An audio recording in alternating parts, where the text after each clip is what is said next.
Never scoff no victuals, but by night as well as day, though you never know. Hi, this is James Arthur Janchik, the Black Knight of Talk Radio, inviting you to join me on a road to truth via the path of non-contradiction. Join us each week on Hi, this is James Arthur Janchik, the Black Knight of Talk Radio, inviting you to join me on a road to truth via the path of non-contradiction. Join us each week on Feet to the Fire, a show with the goals of examining a subject matter on its own merits and test how it stands up to the many possibilities found in reality. All without pre-drawn conclusions found in personal bias. No left or right wings here. No pounding the pulpit of ego-driven my way or the highway attitudes. But there are no free passes given either. Answers to questions are important, but equally important is the reasons and methods used to find the answer. The lack of contradiction is the final judge here on Feet to the Fire. Feet. Sunday evenings, 8 to 11 Eastern.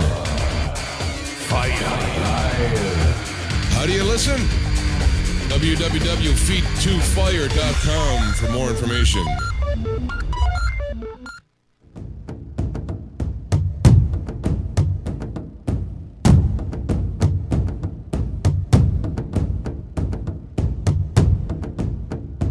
The views expressed in the following show are of the host, the guest, and the callers. The content of the following show, its accuracy, authenticity, and the ramifications of the use or application of said content is the responsibility of those speaking and listening, not the broadcast medium.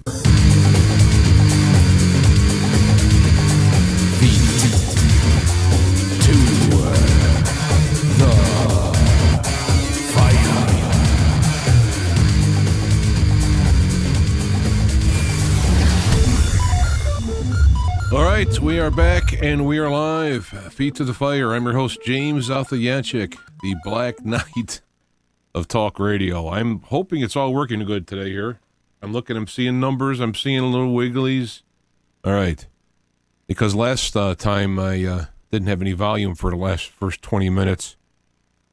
So we're starting a live broadcast on YouTube. Now, I've worked in the past with this, and there's been issues with copyrights and blah, blah, blah. Bumper music, etc., etc. And so I think we got that all ironed out. The music that you hear is mine. I can't be hit with a copyright on my own material. So there we go. We are live. I got a few things to talk about today. First off, for those tuning in via YouTube who are finding this for the first time, been doing the show in my 15th year. Started out way back in the early days of internet radio. Inspired by Art Bell, and I started doing the show in that type of a format, talking about weird stuff. Actually, it goes back, inspired by Chicago nighttime radio, which is, going back to Larry the Legend, Eddie Schwartz, these people who were overnight. They talk about odd stuff. And then Art Bell came around. Now you're talking about odd. But so that's kind of where I came from. And then as I've been doing this, around 2004, I was introduced to the whole kind of idea of 9/11 truth. Now, I know it's a few years after that, but again, this is what I was doing at the time, and the guests that I've been having on weren't talking about that. So Ian Lungold, who passed away, was the guy who took my hand and introduced me to 9/11 truth and so forth.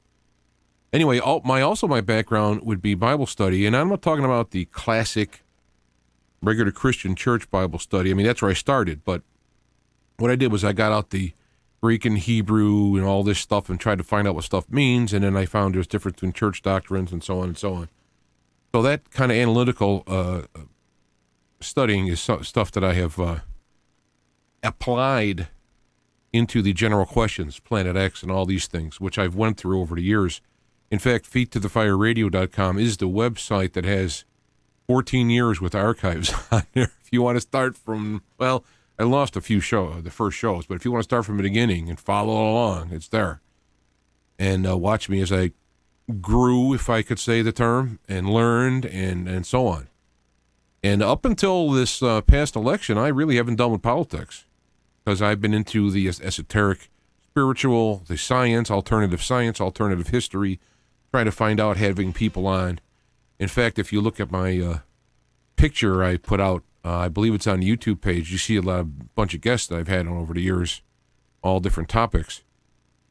But as of the election, we'll say the RNC, when they voted Trump in, I was shocked. I went, wait a minute. I wasn't even paying attention, right?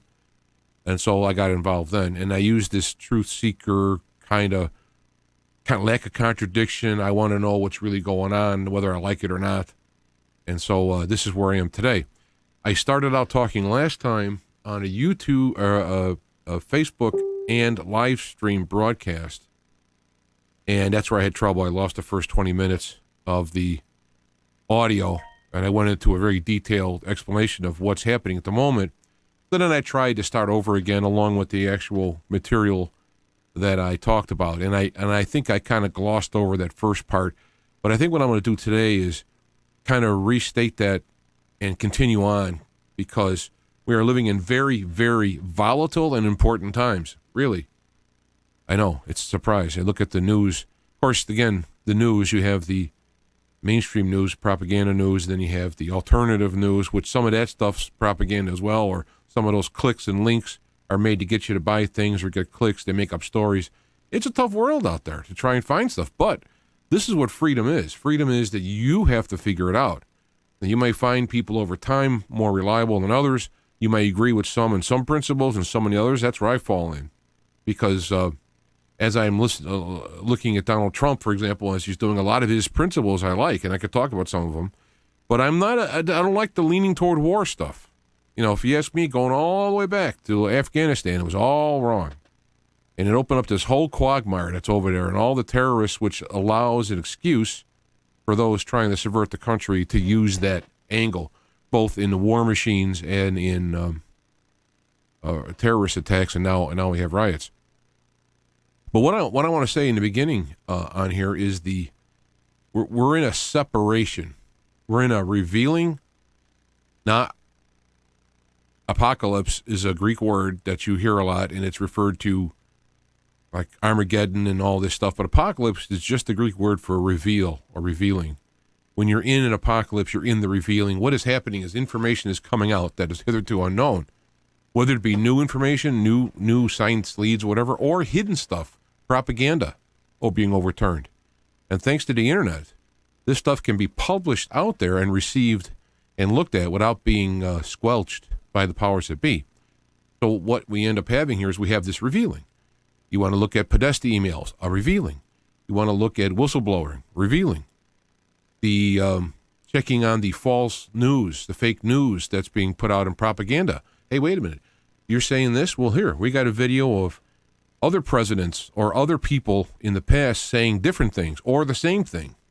And now you can go, hey, wait a minute. Or I'm revealing the fact that you are politically pushing me this way when it's not true, and so on. We see it in the church.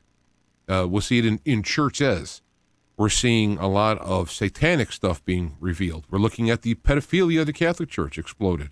This is all within the last 10 years, really. It's been going on for thousands, but you have also you have a lot of people in power coming out blatantly and openly saying things that they were hidden before. And there's a lot of verses that go along with this if you go back to biblical stuff. But I don't like going into the Bible a lot for prophecy because, hey, if you want to find something, want to prove something, you could find some proof in the Bible. It depends how you spin it. You got the English translations, various English translations. You got the Greek, and then if you got several Greek texts, you got several Hebrew texts. The core issues are there, but if you want to kind of spin it, I heard a guy talking about how you shouldn't pay taxes at all, and he used the Bible verse to talk about it, which is kind of ridiculous. It's, you render unto Caesar's what is Caesar's. If I could just throw off the top of my head. So from my perspective, I've used what Jesus has said as like a philosophy of life, like a truth of life in how to look through things. Plus my, I guess you want to call them skills of going in through the Bible study. And then I have science major in high school and college, math. So I got analytical skills that go in this stuff. Plus, I'm open to anything. You can say anything you want. I just if it's a true statement, there will be things to back it up in reality. I call what we're in as reality. There is a reality. Excuse me. One of the fallacies is that, this is all pretend and all this stuff. And the problem is there is a reality and there is a malleability to the reality. So it's a yes. And you'll find that is liberals or Democrats right? Well, they both got points. What about all the various governmental things? Capitalism, communism. Yeah, they all got bad points. Okay, so none of it's a panacea. So what religion is right? Is Christianity, Muslim, Judaism, atheism, Hindi, all these different things? Well, if I go through them, I find principles that are acceptable within them. I go by what I call, each one of us probably has one. Maybe it's been burned out for some. Maybe they've kind of hid from it because they're afraid what the truth is. We all have a truth meter inside, I think. I call it a BS meter, which is kind of the negative way of saying it. But there's a resonance. When I go to look at something, I go, oh, there's something there. There's something there. And I start digging. I don't know what it is. And a lot of times I didn't like what I found. And I've had to change my position based on the evidence, which goes against the built-in preservation system that's in us. We don't want to change our paradigms because it's kept us alive. People are living in dysfunction because that dysfunction has kept them alive, and they're afraid about changing it. So what we have to do is we have to constantly challenge ourselves. If you look on my website, Feet to the Fire Radio, I have a picture of Jesus and I have a picture of Socrates. Socrates' great quote is, "The unexamined life is not worth living." And one of the sayings he has is that one of the biggest crimes is thinking we know things and we don't. Because if you think you know the truth and you work on it, you're going out into the delusion, you're walking out on thin ice, and at some point it'll crack. Reality will win every time in the end.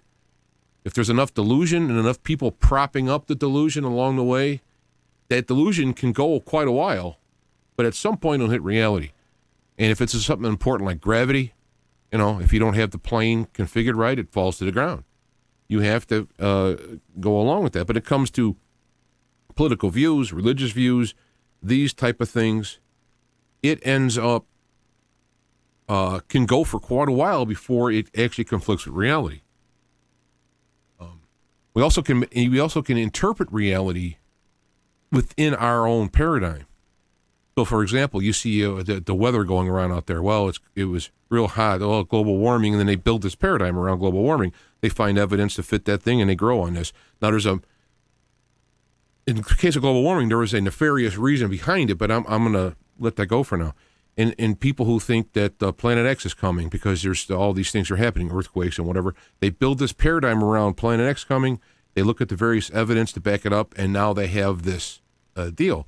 I had a guest on a long time ago. What was the name of the book? Of course, I can't think of his name now. I have this problem. First off, I got a dyslexia stuff. All right, so sometimes that's why if you see me writing things, give me a break on that. But I also, when I see a name, I see a face, I can't remember the name. I can see the face of this author. Forbidden Archaeology is the name of the book. Michael Cremo. And in that book has 1,000 examples that fly in the face of evolution, as it's understood. So what we should do is we should change our formula for reality based on the evidence we have. And then I want to throw in spirituality is something that is hard to prove tangibly, or scissors.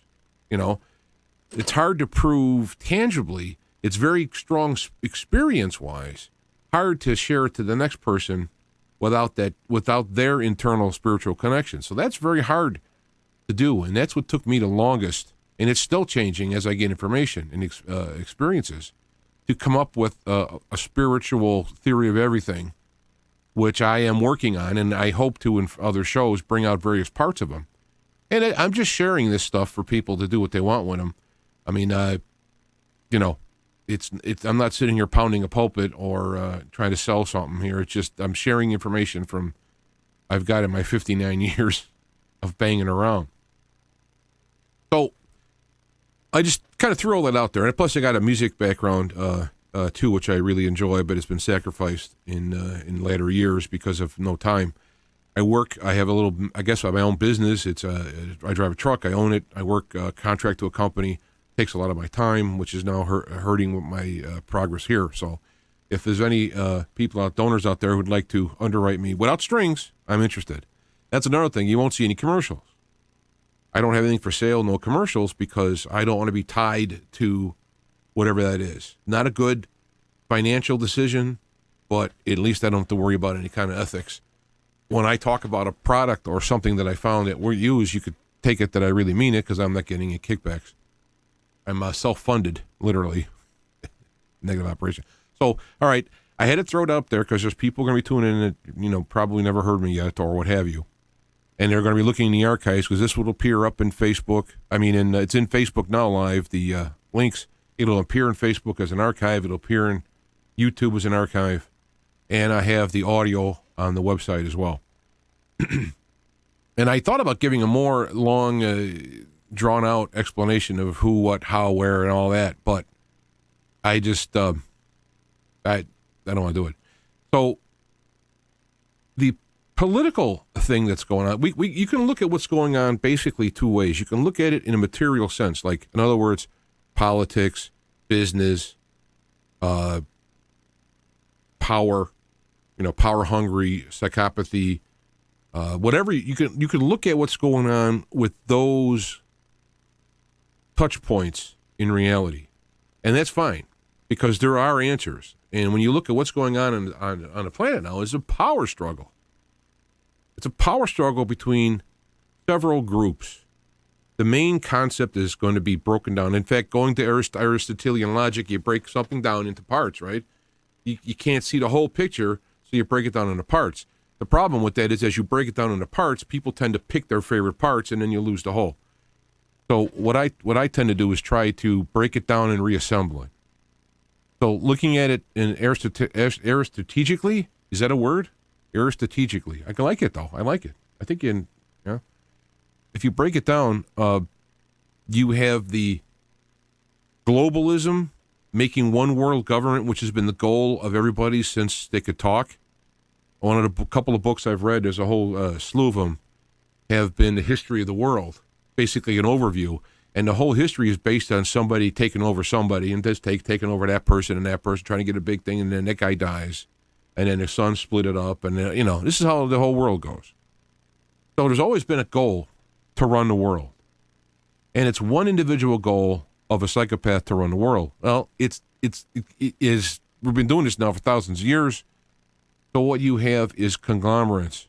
You have the 1984-ish type of groups running together. Eventually, they're going to want to win in the long run, but for now, they'll settle for their piece of the pie. And you have the globalists who would like to put all this together, and then you have the nationalists who are all individual. I want to have a national country with our own laws or what have you, and we can deal with other national countries. That's nationalism. That's what we've been doing for a long time. I think it's a very good idea. Then you have the globalism, which is like put everybody under a global ethics, a global code, global laws, global whatever. And the idea of all of these things, you have people who want nationalism, you have people who want globalism, and they may have a good idea on paper, they may have a good heart, they may have a good idea, but there's nefarious reasons behind it. And that's the one that gets you. You look at communism and it says to each his own by his methods, each other's methods. I don't really have a problem with that. Hey, if I want to go into do music because I have a talent in it, I want to do it, my compensation to the out of the whole comes into the facilitate music. Somebody wants to do art, somebody likes to build buildings, whatever. You kind of look at it, and some people don't have high expirations. They'll sweep the floor, and they're happy with that. So you have everybody flowing. It all sounds nice and everything like that, except in reality, you have the ego, you have psychopathy, you have narcissism, you have hate, you have insanity. All these things will then use the front ground to get their own bidding by using harm. So now we have globalism and nationalism, And then you split it into teamwork and selfish work. So now you have this split of it. Who's working together to help one another? Who's working only for themselves and using one another? And you could split it down into religious beliefs. And I'm not going to count that in the spiritual, because most religious beliefs are a culture or again, power structure. And so you're going to have various religious beliefs. You're going to have individuals having some kind of ethnicity that says that, hey, I have a call to this land, or I have a call to this job, or I have a call to this system. And then you have these conflicts where that's based on other thing, in selfishness. And some have a calling to help, and then their expertise helps. You have these various things all working together. What I'm seeing now is I'm seeing what I'm calling a separation. And I'm not basing it on communism, capitalism, religion, helping, hurting. What I'm basing on, I'm going to go split reality right now into, well, I shouldn't say reality. I'm going to split our world into two categories: reality and illusion, delusion. Reality, here's reality, right? Flying a plane. There's mathematics that are needed to do things. There's physics needed to do things.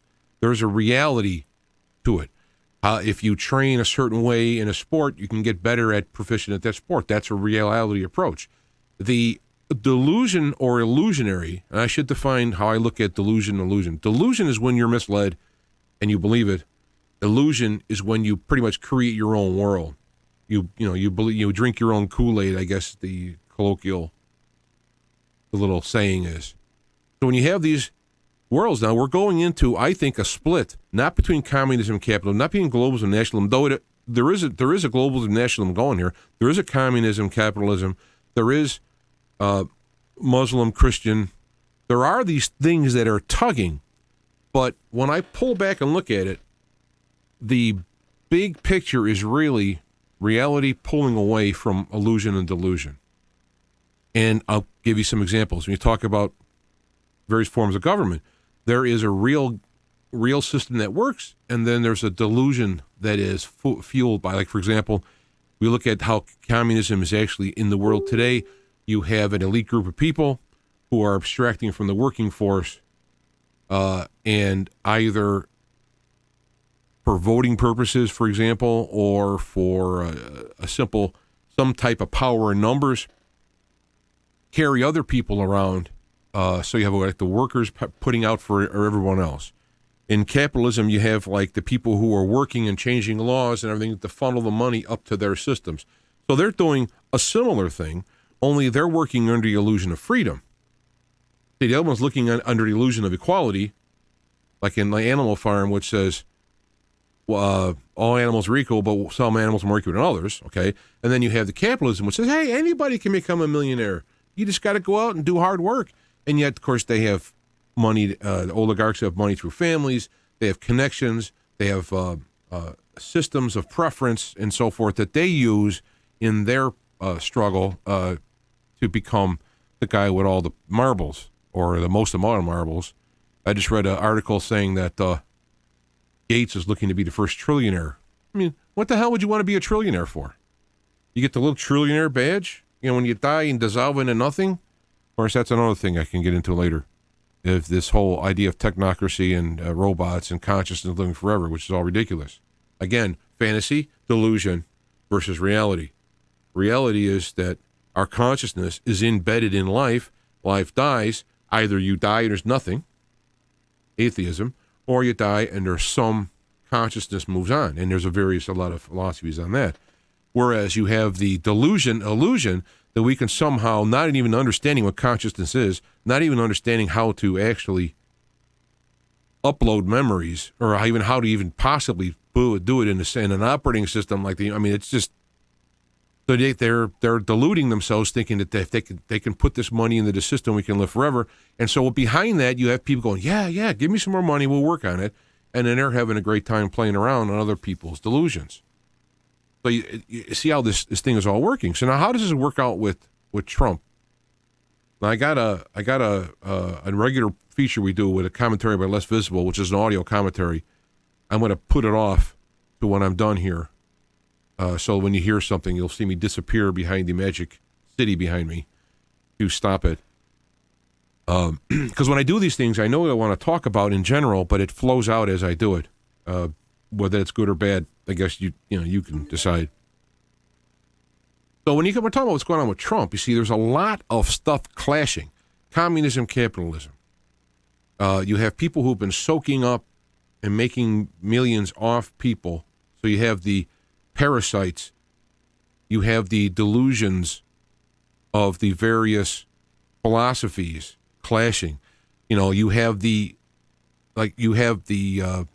one power structure making up things about Trump, for example, using the media to bring it into reality.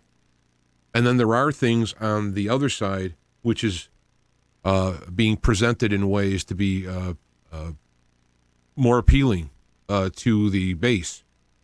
So you have these things going on. The problem is that this is worse than I think it's ever been, at least in America. You want to go back into 1917 and the Russian Revolution, this might be, child's play.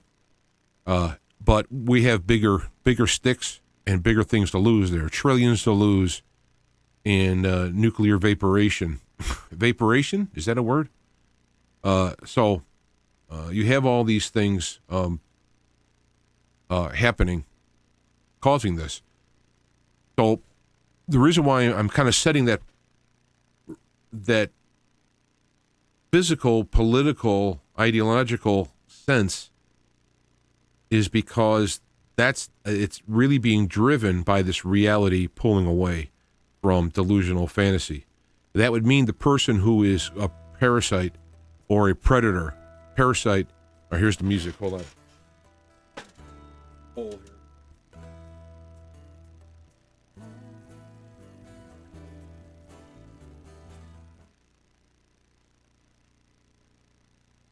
All right. So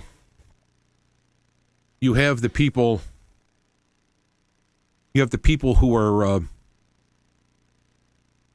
I kind of lost the train, but I'm delusional fantasy pulling apart. Oh, and you have the people who are seeing their hold that they have decided, which would be the Obama, Bush, Clinton, this cabal deal. They've had a plan going on here in globalism, and they've got to a certain point. It's got a certain way, and it's like, okay. But it's starting to...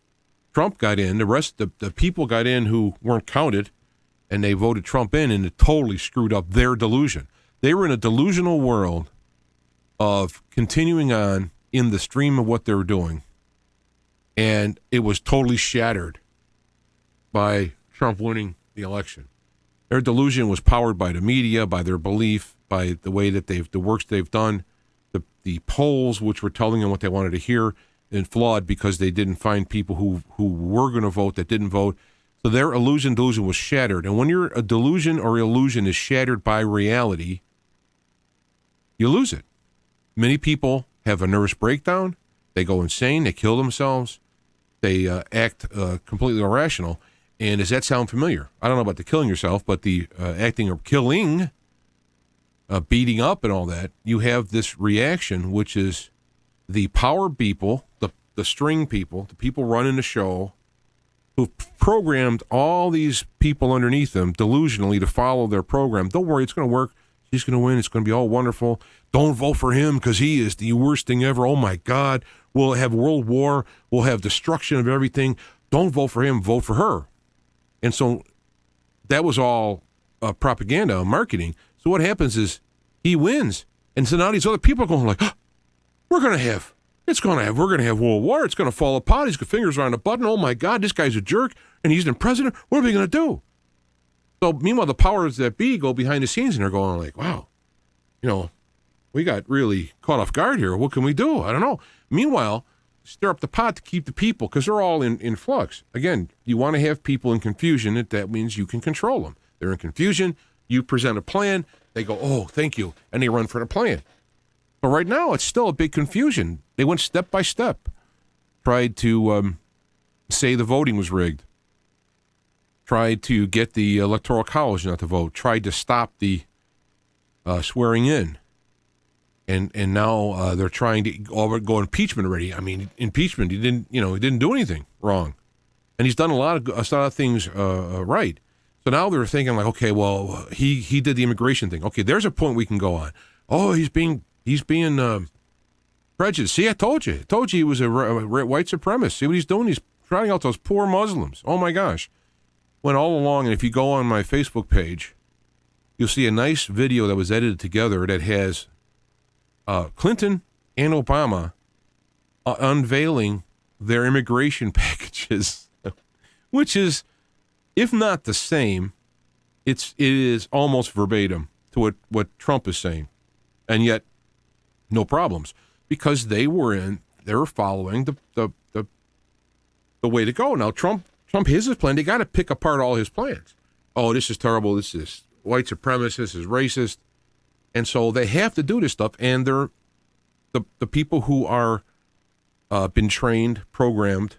You can insult them, and a lot of people do, but in reality, these people are been programmed. A good example, and I wish I could have a clip of this right now. It just popped in my head.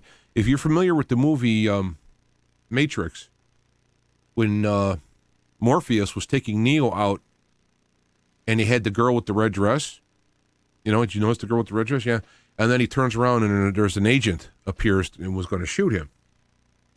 And to me, he in that whole scene, he's explaining about everybody walking around in the Matrix, oblivious, right, can be used by the system to attack you.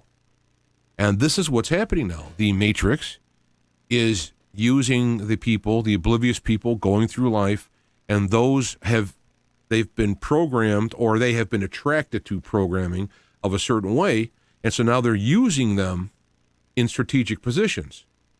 Milo is an example of somebody who's a threat because he's gay and he's the newer generation and very articulate and very opposite of your stereotypical boring anti-gay or whatever you want to say, the conservative, right? He's a conservative and yet he's still cool or whatever. So he's very dangerous to campuses because there is no choice on campus. It's either, the old man who looks like Uncle Sam who's going to oppress you, or you can be cool like us. And then you have Beyonce and all these people out there dancing around. So now Milos comes around and he gives them the cool, if you want, the new younger cool thing and conservatism, and points out the BS in the programming. He's very dangerous. So they got to get him down. So what they have, the people all stood up. Oh, this guy's a neo-Nazi. He's a racist. He's a white supremacist. Oh, my God, we got to stop him. And then they pepper it in with a little bit of the paid agitators, agents provocateur. You pepper in those people there to get the job done because you can't depend on these other people. It causes it. This kind of throws a little kerosene on the fire. It's a smoldering fire. Let's throw some kerosene on it. I got a thing in the chat room here. It's a good thing. The embarrassment of coming out and admitting the Matrix or frequencies attack is not an easy one. Everyone, it's not easy. It's not easy to admit this. It's not easy to admit you're wrong. It's not easy to admit you're in a delusion, that you believe the wrong thing. But, the gospel, if I can use it, is like we all have believed the wrong things. We've all been manipulated and used, all right? The beauty of coming up and saying, wait a minute, this is crap. That is a great moment. That's when you're hit reality. You're in the real world. It's like reality. And it's scary for some people because you have this built-in kind of safeguard. But one that smashes, and it will, because reality will smash all delusions. And right now, I think, when I get into the spiritual part, if I ever get to it, is that this is what's happening. The deal is to break illusion. That's what's happening. So when you have these events going, they have to do it. So they get the people to go here, they get people to go there. Now you get the activist judges who are on their team to rule against Trump's President Trump, his I almost said proclamation. They would love that. I'm forgetting the word now for it. The presidential order talking about the immigration holding off from certain countries, which there's another on my Facebook page, which is, by the way, it's, you just type in my name, James Arthur Jancik, Jancik, you'll find it. But I have Feet to the Fire page, which I just have the shows, and I have my own personal one. And I put these up there. If you look on that Facebook page, it will have another aspect of the bans that other presidents have put in. But because it's not about the ban, it's not about Muslims, it's not about border control, it's about not having Trump. Now, why not Trump? It's not just that people don't like his personality. That's going to be a point they're going to point out. Oh, he's a jerk, he's cocky or whatever, right? It's because he literally is an outside party to what's going on. They say, oh, he's the ultimate insider. Well, he was an insider in his position of being a land developer, hotel guy, billionaire guy. That's his position, right? No problem. The powers that be running the country, go ahead, do your thing, whatever. But now Trump goes, wait, but I'm going to become president. He didn't go up through the ranks. And I'm going to bring this up. I'm not picking on any religions because they're all kind of the same.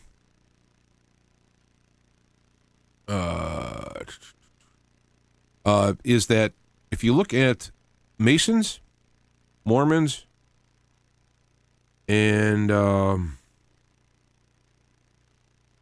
there's a third. I'll come up with it. Those have been shown that as you go up into the teachings, they release secret teaching. I mean, I guess Catholic technically too. You can't go from the bottom rung, but if you go into being like a deacon priest in an area, I'm sure there's areas too. But as you go up the rung, you find out things. And what they do is they see if you're okay. Is this guy going to play along with us on this next level? Can he take this next little turn? And they test him out, and they give you a little thing, and pretty soon, okay, we can bring him up to the next level. Big hoopla, big pats on the back. Now you can get the secret keys to the next level, and it's all ego and pride that keeps. Wow, I'm on this other level now. It's cool. So when you get the little shocker of what the reality switch is, when you get to the next level, it's like, ooh, okay, because you're a believer in the system, you want to play along, and so on. And they move you up the ladder, test by test, by these different levels or increments. There you go. Test your increments of tolerance of So as you go up these levels, you hit that top. You hit the Peter principle. You're like, this is as far as this guy can handle, and that's where you stay, and that's where they use you, and that's cool. But as you go up higher and higher, you get into the super nefarious. You get into the, I'll say the word satanic levels, being the opposite of everything. That's why I'll just use that. So as you get up into those levels, you start to get into the real dark, dirty things. And once you get to that level now, you have become dirty, both spiritually, as well as, like, they got, Scientology. There's another one, I forgot. They got stuff on you. So now you can't go back. Well, the same is true with our government. As you go up into the government, the people who are the dark, deep state will pull you in and test you. They'll take you out, give you some drinks. Hey, do you like? We got some hookers coming in, And if you play along with that, okay, we got some film. Okay, so we go to the next level. Hey, how about a little cocaine? How about a little drugs? Then they go more, and then they go more, and then they go into like, well, how about young girls, or how about boys, and how about getting into the spirit cooking, seance, satanic stuff. Eventually you go up, and I think at all top levels you have the child sex, child torture, child murder, child sacrifice, and cannibalism. This is, I think, at the all top. Now, I can't prove that. There's enough evidence pointing to that. It's happened throughout all of history, whether you want to go into biblical Sodom and Gomorrah, you want to go to the Roman Empire, the Greeks. All this stuff has happened. So when you have these arenas out there, you get pulled up into the system and tested. I think there are people who are representatives who haven't went into that area, and that's where they'll stay. They won't get in charge of special groups, or they'll give them some groups, keep them, and so forth, as long as they put their vote where you want them. The Senate, I think it's a little harder to be not plugged in, but I imagine there's been some over time who haven't. But once you get to Senate, and when you get up to the top and get into the deep state and president, you're in. And I, myself, in 2008, I voted for Barack Obama because I knew McCain was just going to be a water boy for the inside. Well, I'm just going to call it the deep state. And he was going to be a water boy for that. So I figured, well, I like what Obama said. Maybe he's talking about change. Maybe he's talking about, so, hey, I'll give it a shot. Well, it wasn't too long before that was completely obvious it wasn't going to happen. Even Oprah Winfrey wouldn't go for his reelection after spending $1 zillion on his first one. Of course, she got her award, and that probably made up, and then she carried water for Hillary.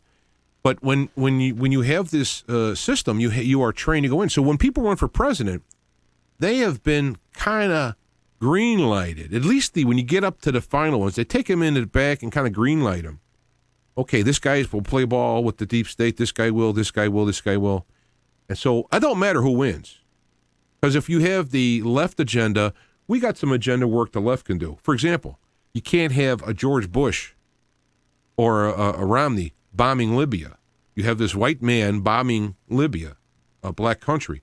You can put a black man in, or at least half black, give him a Nobel Prize, he can bomb Libya and totally create all that whole area up there, Iraq. The whole thing is a complete disaster because of going in with the wars and all that. You think you'd have ISIS if you had Saddam Hussein in charge, or Gaddafi or others? No, it wouldn't happen. Now, I'm not saying these guys are great, but, like Trump just put out a tweet, which I loved. They were pointing about how he was being told about how Putin's a killer. He goes like that. There's a lot of killers, and you think we're all without blood on our hands. I forgot his actual phraseology, but it shows he knows what goes on in the deep. So getting back to that, you have Trump coming in from left field. He's not vetted. They tried to put him out. They had the whole grabbing the P tape. You got him with these people coming forward. They got trying to nail him, and it all failed because it was lame. They don't have anything on him. He didn't go with the children. He didn't go with killing and hookers and whatnot. They don't have nothing to get him on. So here he is. And he's bringing in people that apparently are going to go in and root out corruption. So at least why he's hated by the powers that be is, one, he came in like a buffoon. They looked at him like a buffoon, and he won. So that, when you got somebody who's a buffoon in your eyes beating you, that, of course, tells you that you're the buffoon, right? So they come in and do this thing. They beat him. He started bringing guys who aren't on the team. Some of them are, and you got to watch for them. And they're worried, I think, that they're going to get found out. And the way I put it in phrases like this, Trump is going to look underneath the tarp and just rip it off. This is the potential. I'm not saying he's going to. I'm not saying he'll live long enough, or maybe he will. I'm not saying that he has a limit. I'm not saying that somebody might come along and say, you can't pull the whole tarp off because the shock will be too tremendous. I don't know all of that stuff. So what ends up happening is for the first time, all of these people who've been playing in the dark for so long got a guy who's walking around with a flashlight, and they are pissed, they are petrified, and they are furious that their plans are being thwarted by this guy over here, this buffoon. He's not the real deal. And so they get their programmed people to say he's the illegitimate president. How? There's only a couple rules for being a president. Born in the United States, which, we know that can be worked around. And he has to be 35 years old. I think it was a natural citizen, I think the phraseology is. Well, he qualifies. Well, he's not qualified to be this stuff. He'll start shooting off nuclear weapons. Really? I mean, really, do you think a guy who's built up $1 billion enterprise and has a family and kids is going to go in there and start pushing buttons? And in fact, he came out and said one of the worst things he said was that he wanted to work with Putin. They're like, we've built the Russians have been our boogeyman for years and years. And you're gonna, we're starting to poke with them, and we're starting to create a war type thing to keep people's mind off the debt rising, the nobody's working, the work numbers are cooked, the banking system is floundering, and so a good war can do a lot of things. He comes in and goes, no, I'll work with the Russians. Wouldn't it be great if we can work it out? And, of course, the average person on the planet goes, yeah. You mean we can try and work it out and not have war? Yes. So he, for a number of reasons, he gets elected from this. So then they come up with the Russians hacked the thing, which is so ridiculous. I have servers that run everything. I get hacked try to get hacked all the time. And they're from Russia, they're from Estonia, China, South Korea, North Korea, America. They're all over the place. Yeah, there's Russians always trying to get in and hack stuff. So that's just a goofy narrative. So then they went with the dossier about him having golden showers or whatever it was on Obama's bed.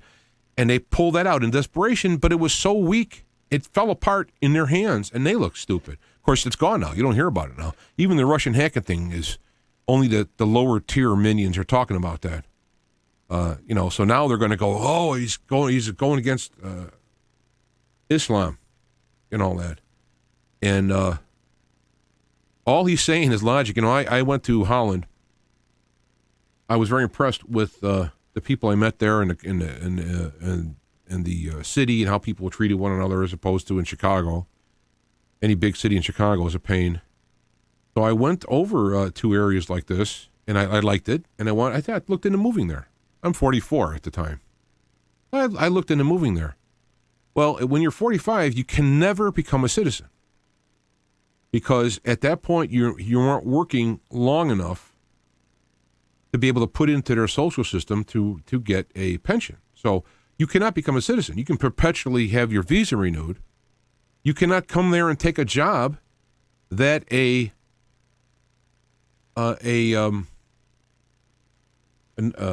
Dutch. I was trying to think. You got Holland, Netherlands, Dutch. You can't take a job that a Dutch can have. If a Dutch person is out of work, you're a legal resident alien, and you have a job that they can do. They can actually claim your job. So, these are things I learned. I go, wow, If you're coming in to set up a company, say I want to go in and put up, James's Coffee, American Coffee or something, and I want to build a plant in there and make coffee or have a bunch of restaurants, yeah, come on in.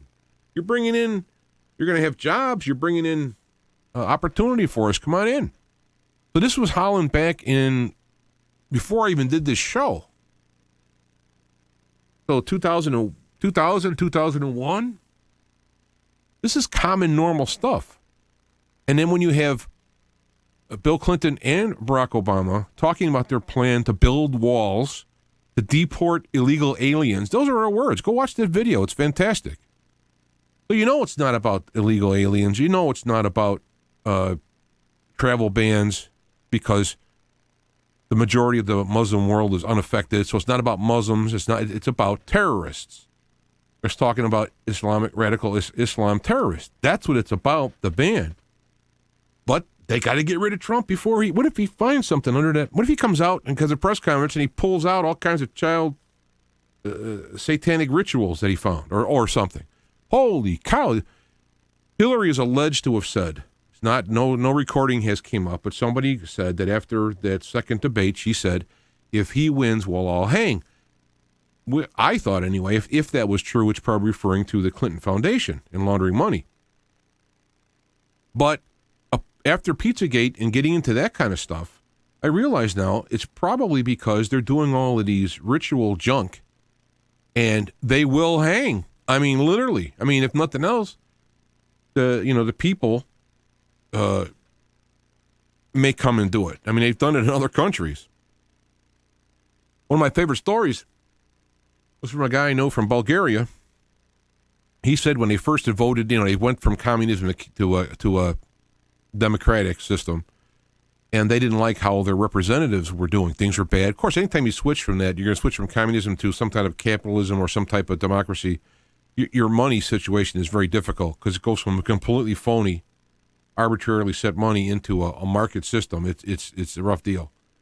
So they were so upset, they went down and pulled out their senators out in the street and beat them and made them all resign. This is the citizenry.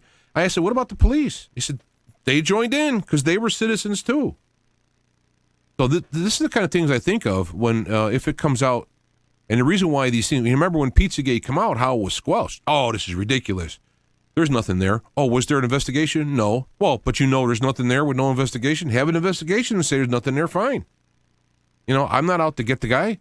I'm saying, like, there's some evidence here. Let's look into it. And the worst crime that I could think of is going to be child trafficking, and then throw on a torture and sacrifice and all that junk on it. And Podesta and his emails talking about the spirit cooking, talking about my favorite one, my least favorite one, the scariest one, the one that makes you think there is so much garbage underneath that tarp that's been held over, that if that tarp ever gets ripped off, my favorite one is when he was talking to somebody and they said, well, what's going on for tonight? Hey, if we're lucky enough, we'll be able to sacrifice a chicken to Molech. Well, first off, let's take it at face value. They're going to have it sacrificed with a chicken to the ancient god Molech from the Bible? What? Huh? What kind of joke would be around that? We're going to sacrifice a chicken to Molech?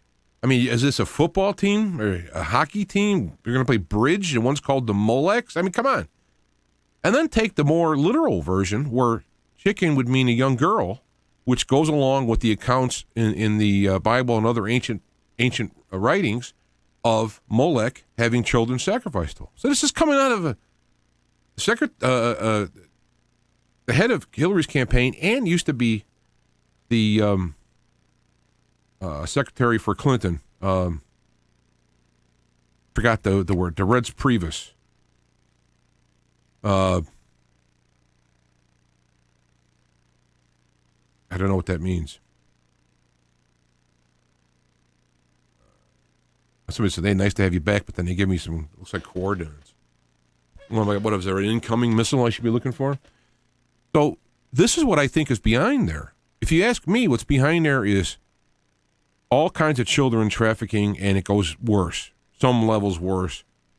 And that's what they're worried about finding. Not just corruption, but even worse.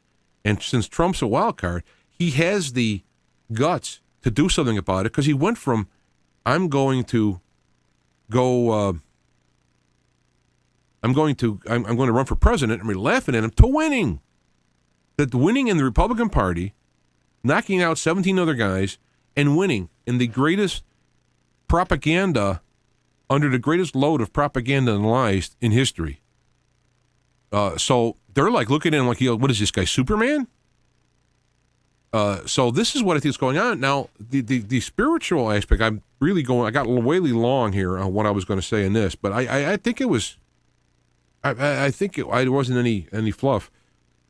The spiritual aspect of this is that if you look from that aspect, you have the divine energy who has created this area of people to have this free will to either help one another or use one another. This is the filter. This is the I didn't say fulcrum. We're in a fulcrum now, which is splitting apart. But that is the point. Are you going to choose to be, you're going to help one another, or are you going to use you're going to use people to your own advantage? That's this whole point of being here. And all throughout life, this has been lukewarm padding around. Yeah, we got some horrible stuff here, some good stuff here, looking around. And now it's getting down to literally splitting it. The split that's coming is not only reality and illusion. All right. The split is coming between love, helping one another, working one another, not being perfect, stepping on a toe, whatever, but no actual built-in guile or malice. That's reality. And then the illusion was you can be rich, famous, powerful, you can have things you want by using people. That's the delusion. The reality, the real reality of that aspect is when you hit the reality, you end up crashing. Death. Death of a relationship, death of a job, a company, physical death. And then you have to deal with going on to the next level of that kind of energy. So, in my aspect, people who live here and choose to help one another in spite of all the temptations, or for that matter, the pressures to not, are going to go into another area of expanded consciousness, which will have those principles. There'll be no evil in the sense of systematic. There'll be earning in ignorance. Oops, I'm sorry, and that kind of stuff. And that's where they're going. And the sheep, the flock, is going to go to that area where there's no wolves, no parasites or predators. And all the predators and parasites, because a parasite is a passive-aggressive version of a predator. They're still taking from somebody instead of doing it themselves. They're going to go to an expanded consciousness motif to allow them. They chose that path. It's not punishment. It's, here's what your actions, this is what you want. You want to have this area where you're going to have no sheep, all predators. They say Jesus talked about the goats and the sheep. I guess because goats are, they're not really predators. I kind of like them. They're kind of funny. But I would say, wolves and sheep would be my, if I could be so bold as to correct Jesus. But I would say that the idea is you're talking about the predators and parasites. And this is what's happening now. So what's happening? We're seeing the fruit of those choices. We're seeing the maturity of the fruit on the trees, and you have predators and parasites, and you have people who delusionally went that way, and they're all freaking out because the reality is there's no ground. They can't think about it. This is not happening. This is not my reality. And there's a craziness, there's a violence that's being chosen. That's the separation on that side. And the people who openly chose that point, openly actually went and did those things and are in the leadership roles, they got no problem. Because they'll go to this next level and look, okay, now I can really get some stuff done here. But it's going to be a lot more competition and a lot more energy, more volatile. And it'll be longer lived, as best as I can understand it from my study. And for those who over here will be able to have art, science, my guess is that you won't have to eat anymore. You'll have energy sustenance. Eating might be optional. Therefore, I think any type of killing to eat won't be necessary anymore. You'll be able to grow, have music beyond your beliefs, painting, art, and a whole level of art that doesn't even work here, and et cetera, et cetera. So this is what's happening here. This is why it's important that you stay grounded in reality and toward the good like that. Because if you can stay grounded in reality and toward the good, you can make it through this split that's coming. You're coming down the road. There's a left and a right. There's no middle. And if you don't steer to the right, you can get pushed to the left, and it's going to be unpleasant. You won't be one of the big wig bad guys, but you're going to be in the area, okay? And so this is why I think some religion does disservice. They say that, well, you believe in Jesus Christ, your Savior, you're saved once for all. Well, yeah, I'll go with that, but Jesus says, you will know them by their fruits. So if you're not giving out good fruits, you can say you're saved all you want. It don't matter. And whatever other... And there's people who come from the west and the east and sit with Jacob. There'll be people coming from Muslims. There'll be Hindu. There'll be all these other people, because it's not about saying some words and believing Jesus your Savior. It's about living the life that Jesus told you to live and just trying, just going that way. You don't even have to succeed like, oh, look at me. This is the aspect. This is the falsity in the gospel that's being taught today. And this is why, of course, I started out teaching Sunday school in a fundamental Baptist church, but by reading the actual stuff and finding out what the words mean in the Greek and Hebrew, and finding out historically what was going on at the time, I found out what they were actually meant, and it wasn't corresponding with a lot of the glib teachings at the time. And by putting that time in, I have a foundation that's solid. That I'm not going to God in arrogance. Hey, open the door, Jim's here. No. I understand it's all grace. I understand that I can do whatever I can in my business or at home, and a tornado can come by and go, and I'm gone. And, it's grace. And I'm not saying God brings the tornado or stops the tornado. What I'm saying is that any given moment that you're alive on earth, doing your thing, you got to be looking at the love, help aspect. The do good, be nice. Kindness. Look at the Beatitudes. If you don't read anything in the Bible in your whole life, get a Bible, look at the red letters. Get a red letter edition. I don't care what version. And look at the red letters and get to the Beatitudes and the Sermon on the Mount, that type of thing. That narrative may have been created, but what they used in the narrative is Jesus' teachings, and that's what I'm looking at. Not whether or not he was born on Christmas or Mary's virginity and all that stuff. I'm looking at, what did Jesus say? What did he say? Why did he say? What's the principles he taught? And I'm choosing to live by them. That's what I'm doing as far as the spiritual aspect of it. So when I look at what's going on, people have talked about end times and prophecy and that and so on, and a lot of it's been wrong. And it makes sense. You won't know what that stuff meant, if it even meant anything, until the time comes. But here I am looking at what's happening here, and I'm hearkening back to Jesus' words about the goats and the sheep, about the threshing floor, about the Good Samaritan. All the religious big shots walked on the other side, but here's a Samaritan at the time it'd be saying like it was like a low level Jew. Or actually, probably looked at them as non-Jew because they were the Jews that didn't go off to Babylon and stayed behind, and they kind of drifted apart. And so they were looked at as down, and he got it. That Samaritan, I went and got it and helped him, helped the person, and so on. That's what we look at now. So it's crazy. There's people out there. I'm not saying you shouldn't defend yourself. In fact, for the first time in my life, I looked into having a gun. Not that I'm going to go out shooting. Not that I'm going to be some kind of a superhero or cop. It's just levels of protection, because when those people who are delusional, who have either chosen evil willfully or have lost their mind in the process, are coming at me, there's no guts glory, there's no wonder, there's no thing. It's just, it's like, if it's my time to go, I'll go, but I'll do what I can to protect myself and others. It's like avoiding a bad pothole on the road. You don't drive through the pothole and go, "Oh, Jesus will protect me." You know, you do what you can. And there's actually an Arab saying I like. I think it's very good. Trust in Allah, but tie up your camel. And I think it's a great phrase. Trust in God, but do what you can. Don't obsess on it. Don't stay up all night watching a camel, and ruin your health.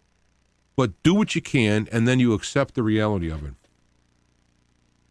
So this, I think, is the important message in this, is that as we go through these times, you have to keep in a baskingness of God, because people are going to freak out. And it's also, Jesus also mentioned about husband against wives, wives against husbands, father, daughter, son, wife, and all this stuff. This is what's happening. Whether it be this liberal conservative split, whether it be an insanity split, whatever it be, this is where it has. You have to be calm.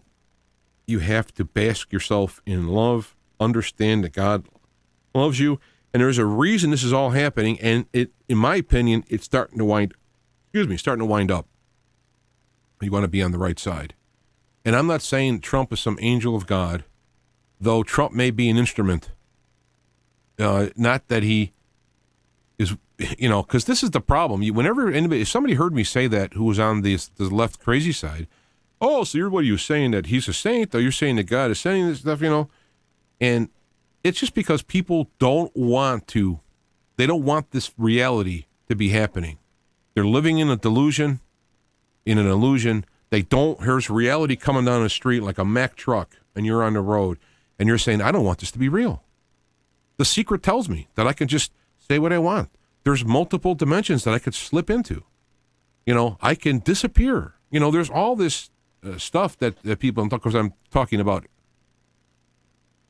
extreme stuff, but this is what has been going on. And so what ends up happening is that, and I'm not, I'm not trying to push a theology, a political stance. I'm looking at being nice and helping one another is the answer, and avoiding crazy people. Don't throw your pearls before the swine, or they will turn and bite you. See, I never understood that, because I always thought, well, you got to go help people, right? You got to go out. This is when it comes down to when that person is irrational, is an animal. Don't waste your time. There's decisions that have already been made prior to that, and it's not your responsibility to change it. It's your responsibility is to where you're at any given moment. That's another thing. At the end of the Jesus says, "Go there, go ye therefore and teach all nations." That's not that translation is not wrong, but an acceptable translation, as good as it is, as you go, teach all nations. So as you go through your own life, live and practice these spiritual principles. That's the gospel, right? The gospel is you don't have to be somebody by bloodline. You don't have to do amazing things. You don't have to whip yourself. You don't have to do all this stuff. You just have to, as you go, do these principles. Help one another. Be nice to one another. Even when your enemy is bad to you, be nice back to him. Because you're building up treasure in the next life rather than treasure in this one. And those people who have built up treasures, it'll rust. It'll devalue. All the people who have various things, whether it be gold, whether it be property, all these things at some point will be worthless depending upon the situation. So anything that you have faith you have in this world in a long-term sense is, especially at this time, is in question. Now, I'm going to end it there for this part, but I'm going to say this. I thrive on questions. I've done a lot of studying on a lot of stuff. In fact, a lot of my friends and family, they're probably tired of me talking. Right? But what I would love to have, my personal, you can ask me anything about the spiritual type of the reality, the spiritual reality complex. I've got a lot of thought on it. Now, I'm Jesus based in it. I think he's got the answer. He is the truth and the light and all that stuff. So from his principles, but you find those all around. So especially if you're a person who is into the Bible and you say, well, wait, I don't understand this passage, or why does one have, what's Holy Communion about? Somebody says it turns into the actual blood of the body of Christ. Some other people say it represents it. Some say it's in the middle. It already is. And what's all that about? I have answers for that. I've come up with stuff from studying, and I'm happy with them. I'll share them with them.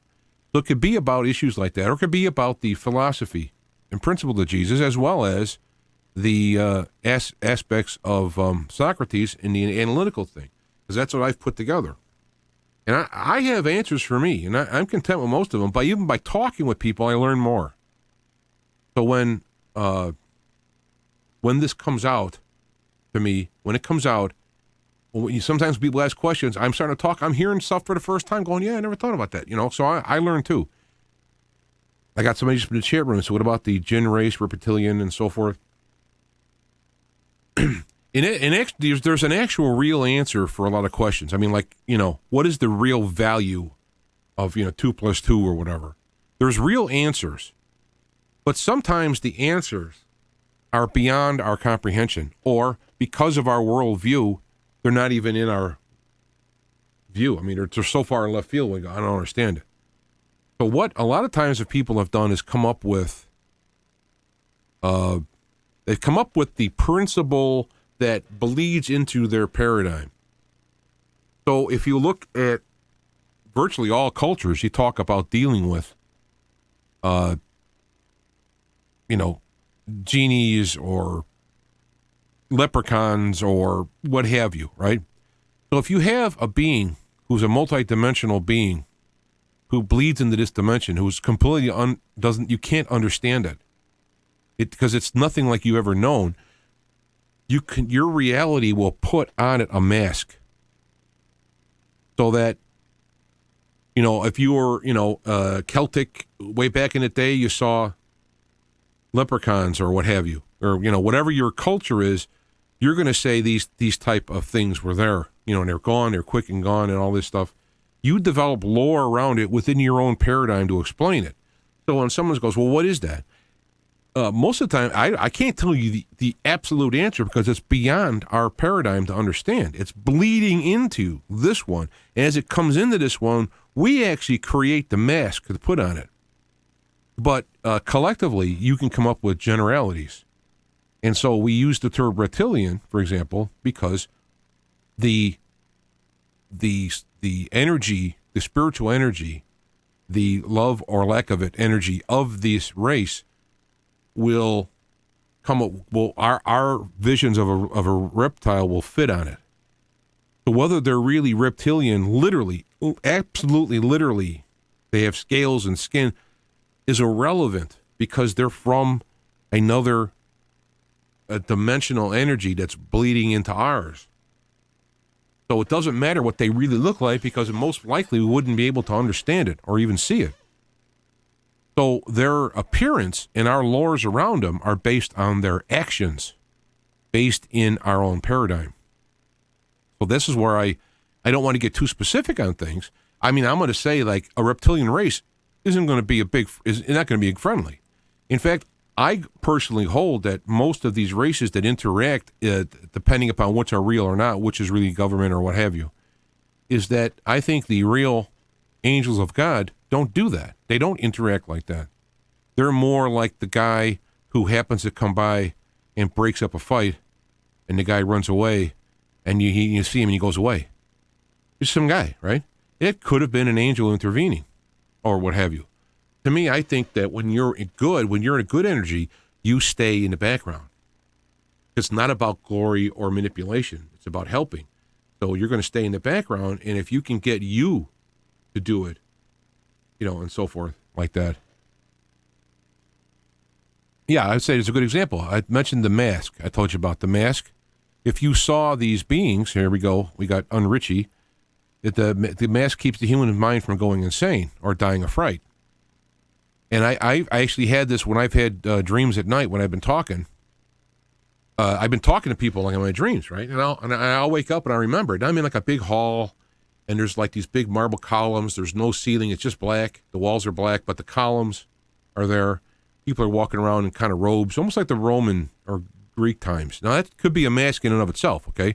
But there'll be a person I'm talking to, and they'll look weird. And it'll be like a friend I haven't seen in 10 years. And I'm like, and this person is talking to me, but that actual mask is like two-dimensional over that three-dimensional being. I'm using words to kind of describe the feeling I get from it. So it's odd. It stands out. It covers. And so I was thinking about it one time. Well, why that's John. I haven't seen John in so many years. Why would he be in there? And either my consciousness did not want me to see it. It thought I couldn't handle whatever I saw, and it put a mask on it, or the mask was basically put on that side. In that case, I think it was me that did it because it was kind of clumsy as opposed to other ones. Why John? I don't know. Maybe they picked somebody out of left field, so that's a clue, rather than somebody that I'm working with currently. But what I did see one time is I did talk to an individual who appeared to be another entity. They were sitting at a table. I had somebody, this is a dream I had, somebody behind me. It was behind me, and there was somebody behind them, and I could see this person who was like a her, and the person behind them was taller and it was in like a robe. So I didn't see their face, and I just saw the person behind them sitting at a table. And this individual had a larger head, sort of similar to like a stereotypical gray, but it had hair, and it was kind of like a combination. It was like a Chinese hair, a Japanese hair, only it was a little bit more straw-wise. And they had very large eyes, but they weren't like scary eyes. They were just very big, and one big black eyes. And the face came down a little bit skinnier. But though I've seen some ladies who have a very skinny chin, and it was some kind of a uniform. Looked like a uniform to me. Had a high collar. It was red. And I was looking at the person, and then as I started to become more conscious of that, I realized that this is not a human. I'm not saying it's bad or good. It was not a human. I'm looking at a real, honest-to-goodness, non-human in this dream.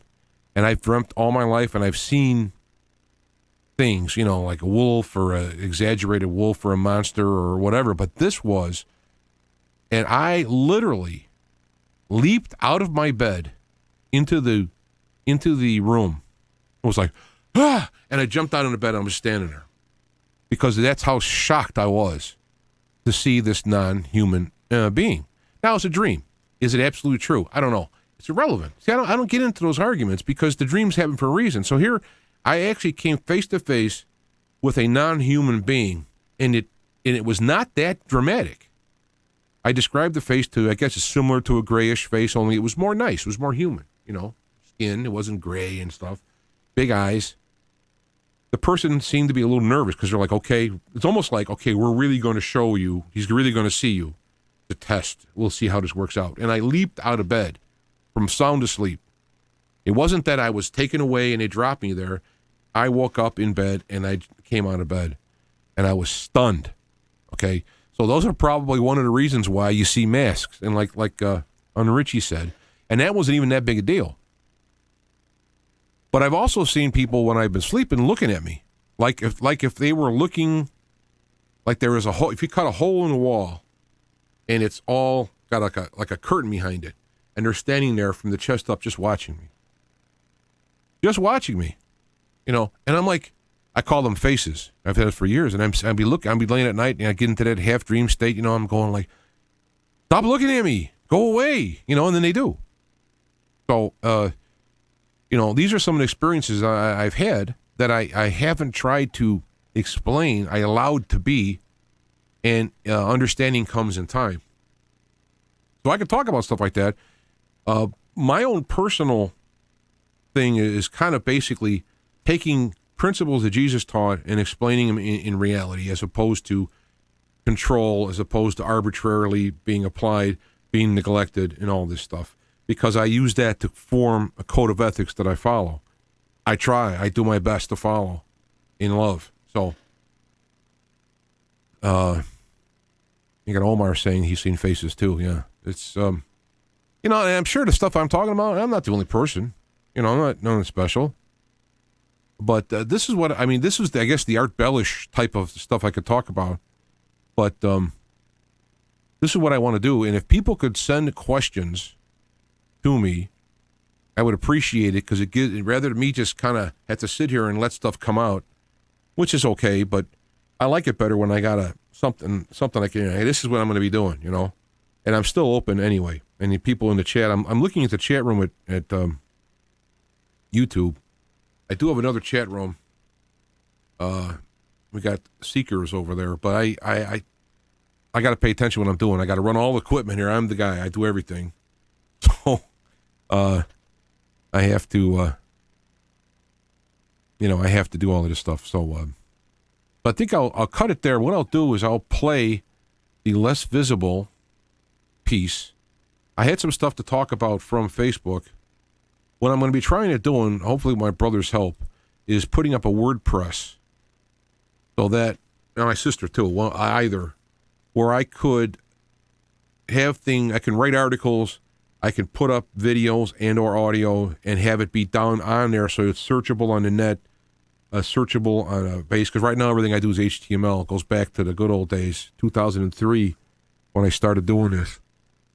So I'm looking to do that, and this way it'll be easier. I could do the Facebook live video. That means anybody can watch them live. They can watch it in archive form. They can put it, and then I'll have an audio. And you can do what you want with it.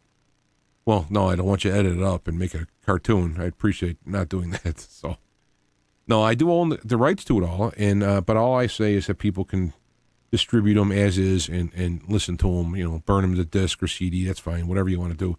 Don't sell them, because, I'm not selling them, so you can't. Okay, so, all right, I think I'll leave it at that, and I will play Less Visible in his latest file.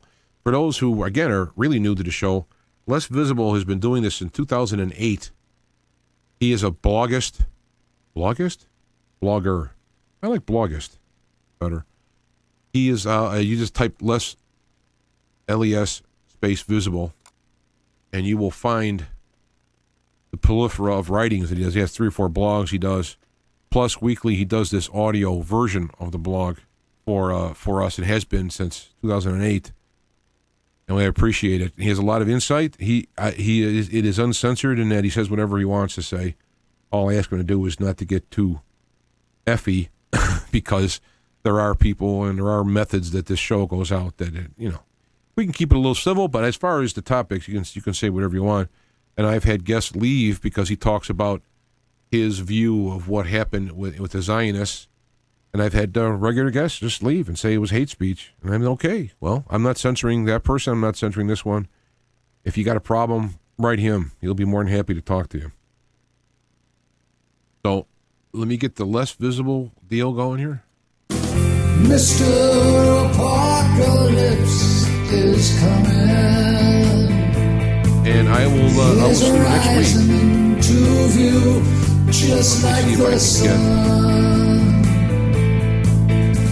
He's bringing living truth and bringing freedom. There we go. There is less visible. And a wake-up call designed And I will start doing my work here on archive will be available whenever you push it up.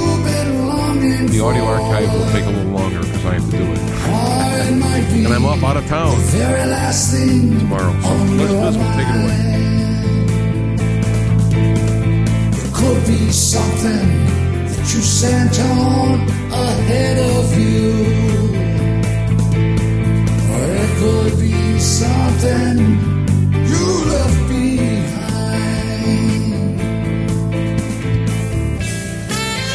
It is time for a weekly visit from our favorite social, political, and metaphysical commentator, Les Visible.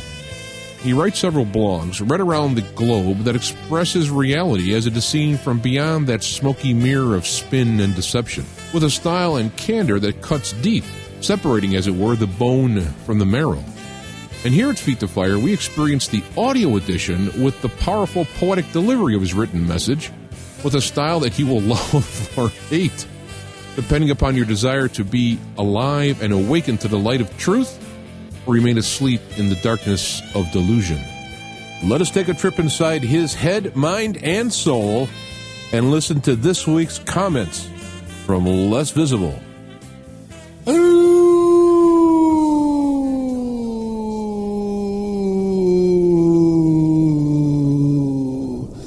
Oh, my roos are getting a little lame as of late, my friends.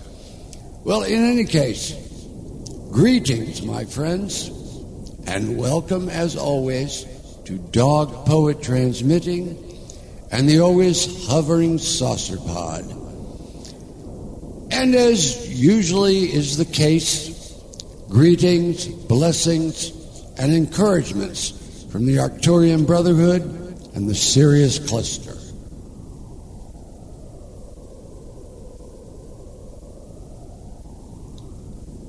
Rather a long pause there, and I'm sorry about that. I was getting a tad of feedback because I had the volume up too high on the monitor. That's been corrected now. We've gotten so used to living in the visible spectrum, but the totality of a spectrum only applies to the bandwidth of the plane it appears on. And this should tell you there's always a lot more going on than what you can see or hear or touch. And it also means that there's much more seeing, hearing, and touching you than you might be aware of. I'll make a short digression here before I continue on with whatever my train of thought was. I don't know. I see a few cars have fallen off. Anyway, I was supposed to put a radio broadcast together last week, and then right toward the end, James got in touch with me, and he said, well, this and that, and I kind of misread what he was saying, and he said, well, I can just play what I had for last week, never occurring to me that it had been put up for all the people that were listening, so it was, the same thing, only not different. And, well, so I had this week been jotting down some notes and all for tonight's show, or broadcast. I hate to use the word show. Anyway, and then I couldn't find it. So, my friends, I'm basically winging it here because, you know, I do not like to miss two broadcasts in a row. If I do, I would feel like I let myself down and let you down. So we're just going to pull it out of a hat. Maybe we get a broadcast, maybe we get a rabbit, I don't know. In any case, on the manifest plane, the deep state Satanists are on a full war footing against Trump. Through all the compromised intelligence agencies, the entertainment Morlocks, and the Zionist-owned media, let's be candid here. They're pulling out all stops because their very existence depends on it.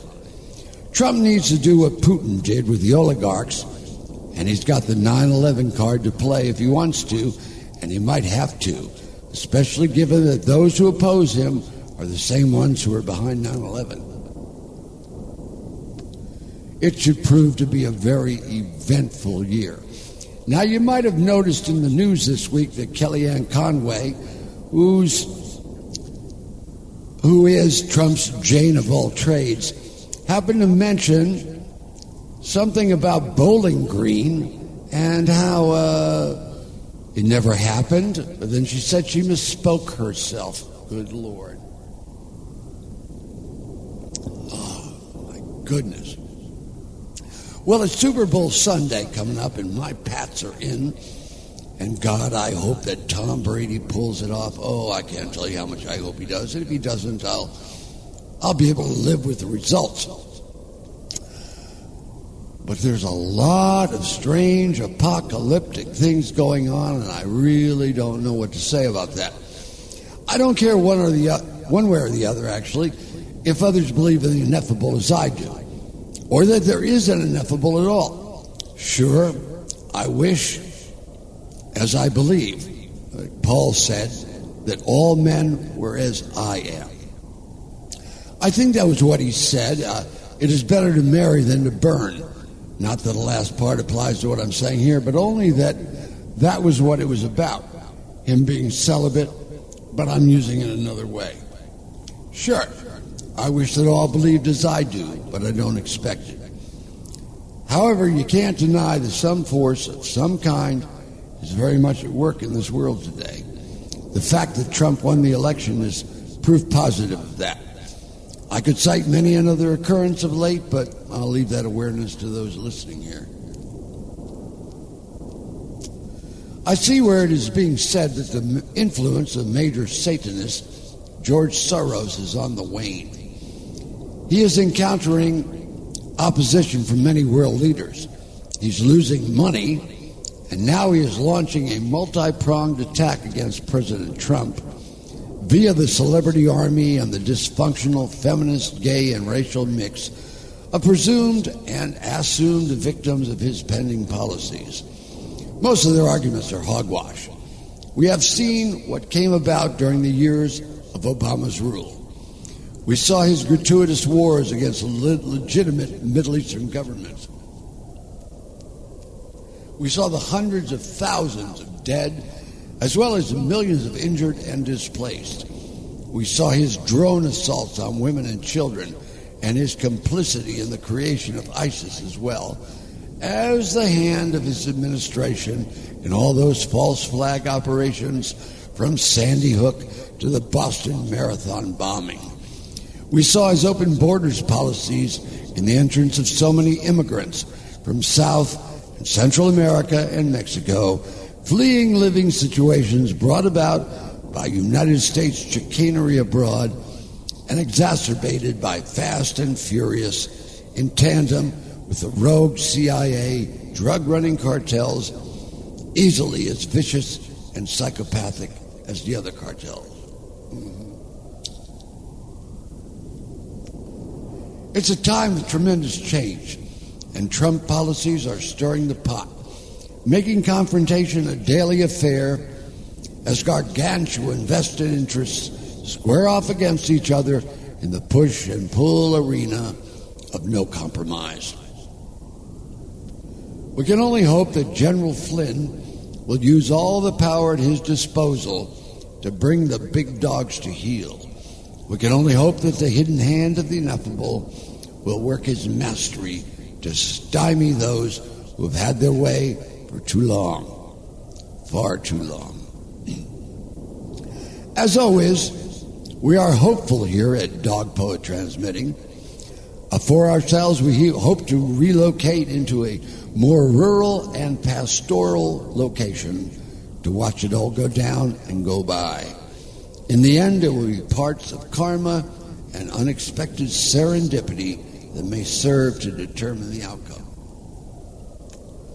In the matter of karma, most of that is fixed, but the divine adjusts the outcome of anything to his own ends. And so it goes.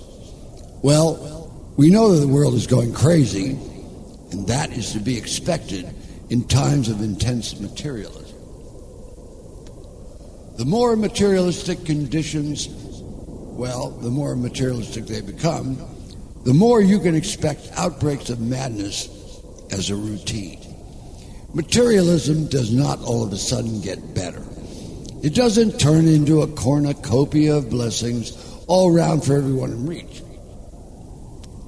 What it does is become more pernicious and dog-eat-dog as it continues apace. And a small portion of greedy fanatics corner the majority of everything, and the majority of the people wind up with less and less because those grasping and grabbing for everything in sight become more and more cravenly insane and self-justifying as they go. You would think by this time it would be much worse than it is, but something has been fooling with the foul dreams of the rapacious few. You would be among the mentally challenged if you were to believe that those with their hands on spectacular amounts of the loot gave a care at all about others with far less than they. Regardless of how they try to paint themselves as philanthropists and stewards of the public good, they are neither.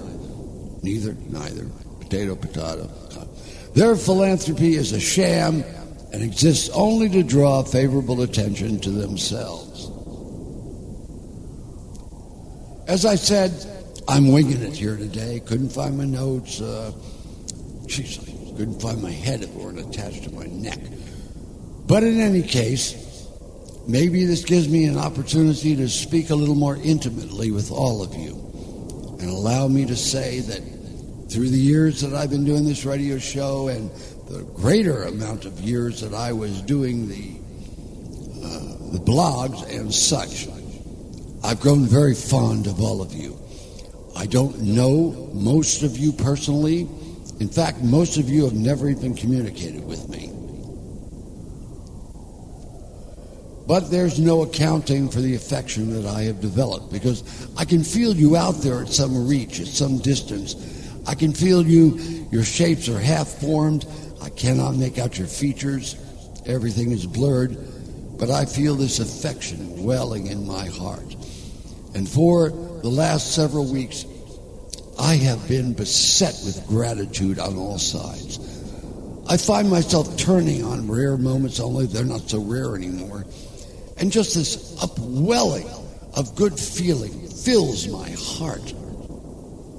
It overcomes me. I almost fall to my knees. I can't help it. From whence comes this? This I do not know, but come it does. And I'm transfixed and transfigured by it. I'm changed by it. There's a kinder and sweeter visible now than there ever has been. I'm no longer angry at anyone. I'm not even that concerned about what it is they do and don't do. I don't know quite how to put this. Maybe you might say I have mellowed with the years. But the truth of the matter is, the feeling is overwhelming me. It is just coming in and grabbing my heart and squeezing it like a handful of grapes. And as the juice of the grapes falls from my fingers, the drops are transformed into some kind of ambrosia, nectar of the god concoction. And I don't even have to drink it. I can smell it in the very atmosphere of it, like some kind of supercharged Bach flowers. Just fills the air. I close my eyes and know I'm not tripping. And I can see Paisleys pouring through my mind, some sort of like strange, supercharged kind of a kaleidoscope of colors and emotions and sounds, all woven together in a tapestry of exaltation. My friends, yeah, I guess I'm a bit taken away by this which I do not understand. But I must say, I don't think I've ever felt this good before in my life. Never have I felt so complete, so unified with myself, whatever that side of myself was that I couldn't find and couldn't pull into unity with the rest. It's there now. It merges, it separates so that I can, in objective perspective, see it apart from me and then bring it back into the whole over and over again. And it's at one turn mystifying, and at the other turn just incredibly surprising. And I think I really have you to thank for it. I know you're out there. I know I can't see you. My God, I can feel you. You made my life better than it was, and you made me a better person than I was, because somehow I reached for the higher part of myself, feeling that I had to come through on some level. And indeed, on some level, it seems like I might just have done that. In any case, my friends, here I have gone and taken up all this time, and we come to the end of another broadcast. So what can I say? Om Amitabha, Hare Krishna, Hail Lord Jesus Christ. Much love, Lady Nature. Micham Ambu, Guru Bawa, La Ilaha Il Alahu. Greetings, my good friend, Lord Ganesh. Did I leave anyone out? If I did, my apologies indeed. With that said, aloha and aroo, and God bless you one and all. He's long and tall and slender, and he's got a walking stick. You'll be changed forever if you get hit by it. He's coming for the Zionists and all their bankers too. And if you don't behave yourself, he's coming after you. There's no way to stop him. He can't be bribed or bought. And he's sweeter than the air in spring, and meaner than you thought. With a deer inside his headlights, if you're the kind that hunts by night. And no one stays anonymous when they get you in his sights. Mr. Apocalypse is coming. Oh, yeah. He's rising into view just like the sun. He's bringing living truth. He's bringing freedom. And a wake-up call designed for everyone. He's here. Mr.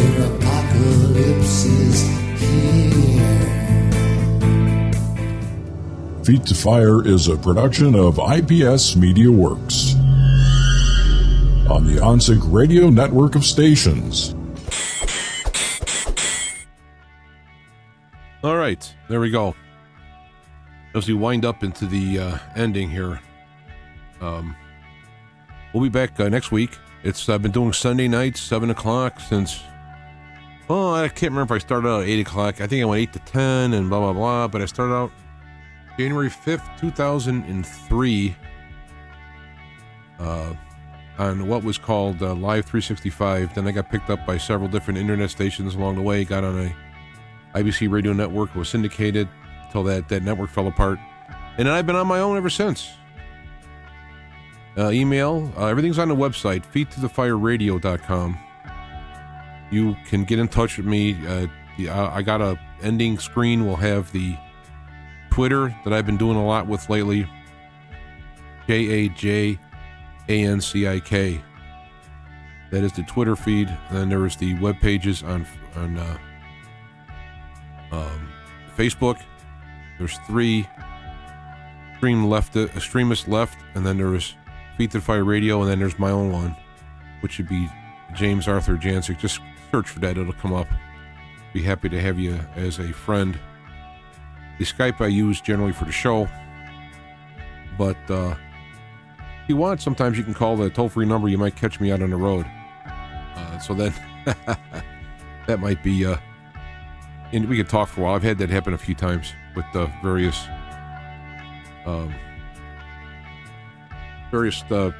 listeners and then turned friends. So, all right, I'll let you go. This is my song, The Ancient One. That's also on our YouTube channel if you'd like to hear the whole song and see the lyrics. We will see you next time. Reach for the skies within.